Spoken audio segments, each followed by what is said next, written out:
We're live again here at LEDucation, Greg Ehrich. That's right. And this is our final live stream, so we're thanking you all out there for joining us. And before we get talking to our guests here, we want to invite you to go down to our sponsor's website, keystonetech.com. That's KEYSTONETECH.com, Greg Ehrich. Just had a previous guest from Keystone, and as a company, we talked about their success and why they've done well is because of the right mix of people and product. Yeah. And they've got it. Check out their booth here. Check it out. And don't forget that LEDucation is presented by the DLFNY. That's right. And we're so happy to be joined today by Cynthia Turner, DLFNY President, and Jennifer Mason, the Vice President of DLFNY. Welcome to the live stream, ladies. Thank you. Thank you for having us. Well, I look behind me here at this show, and it looks really busy, and it looks very threatening to other lighting shows that are out there. I love this place. I think you guys are doing a great job. How did you get from a small boutique show run by a local design association to be maybe the leading lighting show in North America? How did that happen?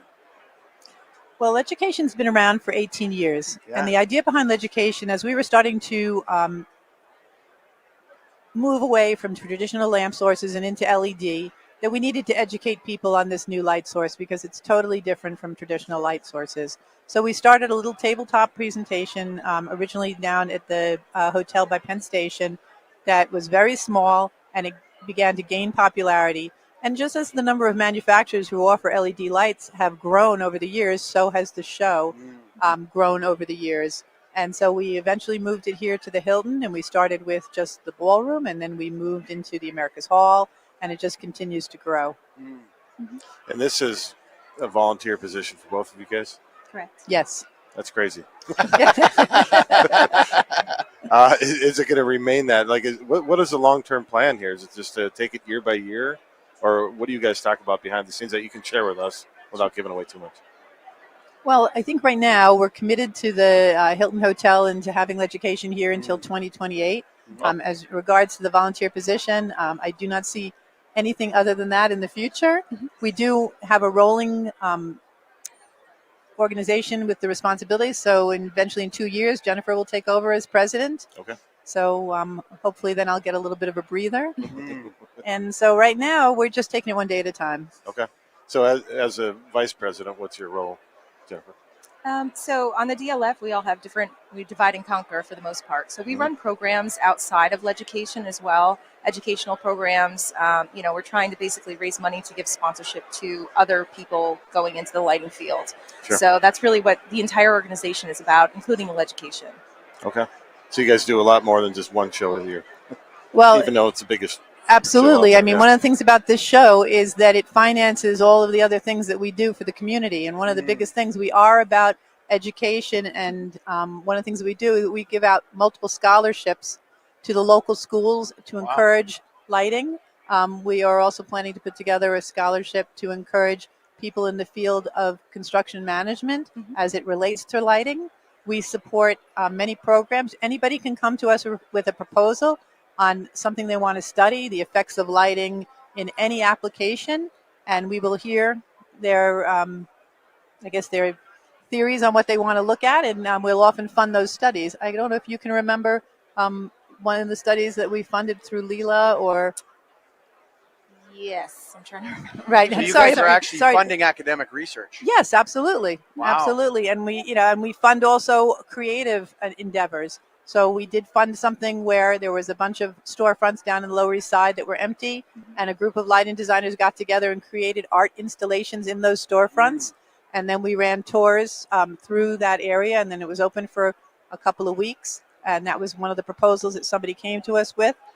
We currently have somebody now who is a neurologist who is looking at spinal injuries and the recovery time and how lighting affects the recovery time of spinal injuries. This is a proposal that's coming in front of the board, and they'll ask us for monies, and we'll support that. We have also supported a group of young girls in the Bronx who have come to us looking for solutions to exterior lighting and making safer environments for people in the Bronx. And we were spearheading that as well. So we do a lot of stuff at the DLF besides run this show. Only in New York? Yes. How about we expand that out? Well, it would be interesting, but yes, it's the DLFNY, and Yeah. we have had people question why we have the show in New York every year, and the reason is it's the DLFNY, Sure. and we may in the future at some point look at expanding out, but right now we're really just focused on New York and the New York area.